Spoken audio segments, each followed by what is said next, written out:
After some time passed, I realized that I was still too tired to get out of bed after staying up late to chat in the Coven. It was also getting difficult to concentrate on my schoolwork. Night times were fascinating, though, as there was so much to learn about magic ranging from Native American to Satanism. Cool-ass natural witch.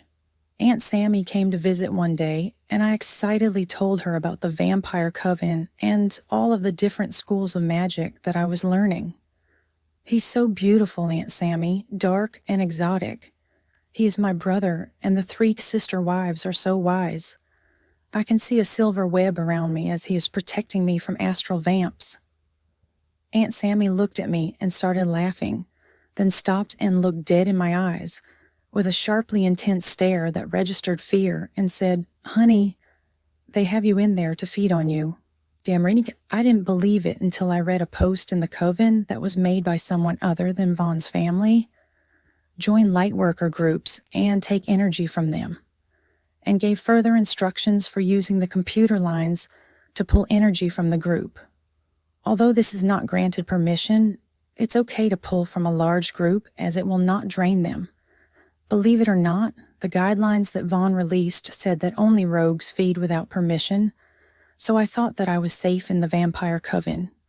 Besides, I had granted permission in return for protection from the suicide monsters. I didn't have any bad thoughts or feelings at all. However, I just wanted to lay down and beam energy so much that I couldn't maintain normal life functions. It was blissful as a mellow drug, but it was obsessing as well. My school, as well as housework, fell further and further behind as time passed on. That's when I met Tyler from the group after he commented on a post I made, asking about the orbs at the cemetery. He explained that they are not all stuck, but some of them are just visiting.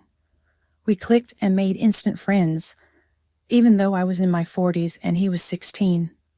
Tyler believed he was a fairy incarnated, and I believed him because he had amazing energy, and he was openly gay too. He was amazing.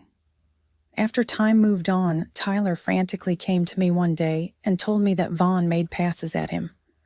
I told High Priestess Kathy, and she told me not to make trouble. She said she didn't believe me. He sobbed. I could feel him sobbing through the astral cord. Not all moments are open like this, but moments can be open for communication between the astral selves. Humans have had their true power hidden from them for many turns of the earth, sun and moon. I believed Tyler, so I started being wary, but I dare not leave the Coven because they were learning about dragon magic. The lords in their books and my lords are not the same. However, the Kundalini or inner serpent belief is ancient. The actual magic is good for whoever our deity is. Fortunately, Tyler had met another woman in the Coven who was not like Vaughn and his wives.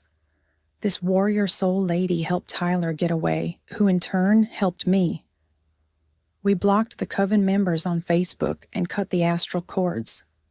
Although Vaughn was a mischievous creep in many ways, he was also bound to the creed so that it was easy for Tyler to escape the vampire's clutches. It was as if I had walked out of a fog to clearly see the mess around me for the first time, and I didn't know how long. Unfortunately, the suicide monsters came back, and my son's fits increased once again.